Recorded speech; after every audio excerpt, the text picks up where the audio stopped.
మీరిచ్చిన అంటే ఒక సినిమా రిలీజ్ అయితే ఎస్పెషల్లీ మన తెలుగు సినిమాలో ఫస్ట్ స్టూడెంట్స్ మన హాల్స్ని నింపేది ఎవరంటే మీ స్టూడెంట్సే.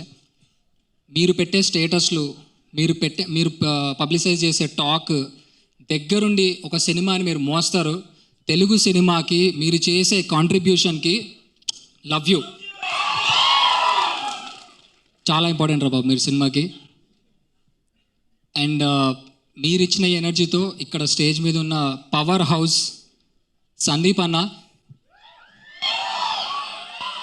అంటే నాకు అంటే ఎవ్రీవన్ అందరూ అట్లనే ఆస్ట్రాక్ మూమెంట్లో ఉన్నారు. ఆ సినిమాలో ఉంటుంది, వేదంలో ఒక సినిమా డైలాగ్ ఉంటుంది, ఇప్పుడు నా సినిమాకి సందీప్ అన్న వచ్చారు అంటే ఉన్నాడు లక్ష్మి, దేవుడు ఉన్నాడు.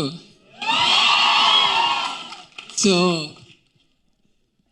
అన్న, సందీప్ అన్న మీ గురించి ఆల్రెడీ అందరూ చెప్పేశారు. మీరు ఎంత మీ ఫిలింలో ఉండే డిస్టింక్ట్ స్టైల్ గురించి కానీ వాళ్ళు ఫేస్ చేసిన ఇంపాక్ట్ గురించి.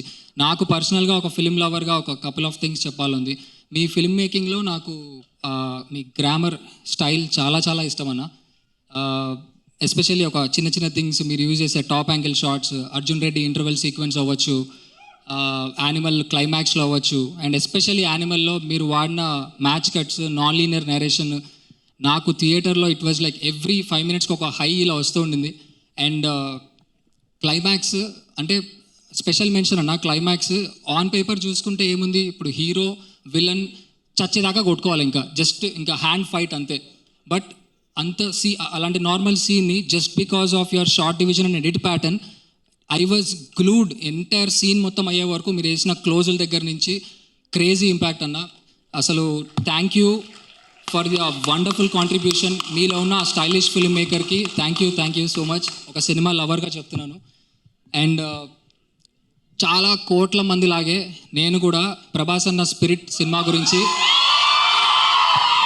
ఈగర్లీ వెయిట్ చేస్తున్నాను. బికాజ్ మీ అందరిలాగే ఏ సినిమా నచ్చినా ఫస్ట్ నేను థియేటర్కి వెళ్ళిపోతాను. సో డెఫినెట్లీ అన్న, ఇంకెన్ని టికెట్లు దొరుకుతాయో మీకు చెప్పక్కర్లేదు. So thank you so much అన్న. థ్యాంక్ యూ అనేది చాలా చిన్న వర్డ్. మీరు ఇక్కడికి రావడం, ప్రణయ్ అన్న అండ్ మీరు చేసిన support, it means a lot to అస్.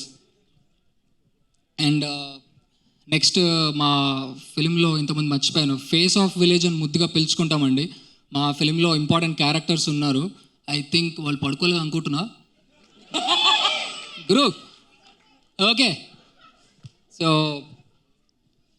ఈ మూవీ గురించి చెప్పాలంటే ఇందాక ప్రొడ్యూసర్ నిశాంక్ చెప్పినట్టు ఒక మట్టి కథ.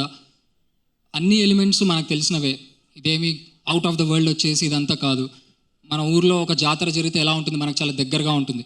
అలా ఈ సినిమా మనకు చాలా చాలా దగ్గరగా ఉంటుంది. అన్నీ మనకు తెలిసిన ఎలిమెంట్సే, కానీ ఆ ఎలిమెంట్స్ని ఎలా యూజ్ చేశారు, ఎన్ని సర్ప్రైజులు ప్లాన్ చేశాము, స్క్రీన్ ప్లేలో ఉన్న మ్యాజిక్, ఇది మిమ్మల్ని హుక్ చేస్తుంది. అంటే లిటరల్గా చెప్పాలంటే ఇది మన సినిమా, ఒక పక్కా కమర్షియల్ తెలుగు సినిమా with a good emotion, pure emotion. నాకు ఈ ఫిలిం ఎసెన్స్ గురించి ఒకటే చెప్పాలి అంటే, ఇప్పుడు లైఫ్లో చాలామంది ఒక గొప్ప డ్రీమ్తో they will be fighting hard, ఏదో ఒకటి చేసి నేను గోల్ సాధించాలరా అని చెప్పి. సో అలా మీరు వెళ్తున్నప్పుడు మీ పాత్లో hundreds of people, forces, physically or mentally మీకు ఎన్నైనా ఛాలెంజెస్ రావచ్చు. అప్పుడు మనకు కూడా సెల్ఫ్ డౌట్ వస్తుంది, అరే మనం కరెక్ట్గా చేస్తున్నామా లేదా అని చెప్పి. కానీ అప్పుడు మనకి లోపల నుంచి ఒక వాయిస్ వస్తుంది, లేదురా నువ్వు చేసేది కరెక్టే, నువ్వు లాస్ట్ వరకు వెళ్ళు, చివరి దాకా వెళ్ళు, సాధించు అని ఒక వాయిస్ చెప్తుంది చూడు. ఆ వాయిస్ తీసుకొని వెళ్ళి సాధించిన వాళ్ళందరికీ, అండ్ ఎవరైతే ఒక గోల్తో ఆ ఫైర్తో వర్క్ చేస్తున్న వాళ్ళందరికీ, మీ అందరి సినిమా చూస్తే మీకు మీరు గుర్తొస్తారు, మిమ్మల్ని మీరు స్క్రీన్ మీద చూసుకుంటారు. బికాస్ నేను చేసిన క్యారెక్టర్ పేరు గంగా, ఆ గంగా ఎవరో కాదు, మీలో ఒకడు. సో మీ అందరికీ ఈ సినిమా చాలా చాలా కనెక్ట్ అవుతుంది. And we are just waiting to see you at the theatres. And ఫస్ట్లో చెప్పినట్టు స్టూడెంట్స్ స్పెషల్ రెస్పాన్సిబిలిటీ మీదే. వీకెండ్సే కాదు, వీక్ డేస్ కూడా హౌస్ఫుల్ అయ్యేలాగా మీరే చూసుకోవాలి. And the most important element is families. ఈ సినిమాలో ఉన్న ఎలిమెంట్ చదువు అనే ఎలిమెంట్. సో ఫ్యామిలీస్ అందరికీ కూడా చాలా హుకింగ్గా ఉంటుంది. మీతో పాటు మీ పేరెంట్స్ని తప్పకుండా తీసుకెళ్ళండి. And lastly I would like to say, మీ పేరెంట్స్ అందరికీ ఒకటే చెప్పాలనుకున్నాను, ఒకవేళ మీ అబ్బాయి కానీ అమ్మాయి కానీ పొట్టేల్ సినిమా వెళ్ళారు అంటే, అరే 2.5 గంటలు టైం వేస్ట్ చేసావేంట్రా అని మాత్రం దయచేసి అనకండి. ఎందుకంటే వాళ్ళు చూసింది ఒక గొప్ప సినిమా, ఒక ఇన్స్పిరేషనల్ సినిమా చూసి వచ్చారు. ఇది నేను చెప్పడం కాదు, మీరు చూసిన తర్వాత మీరు కూడా మీ ఒపీనియన్ అదే అని చెప్తారని మేము నమ్ముతున్నాము. Thank you so much. And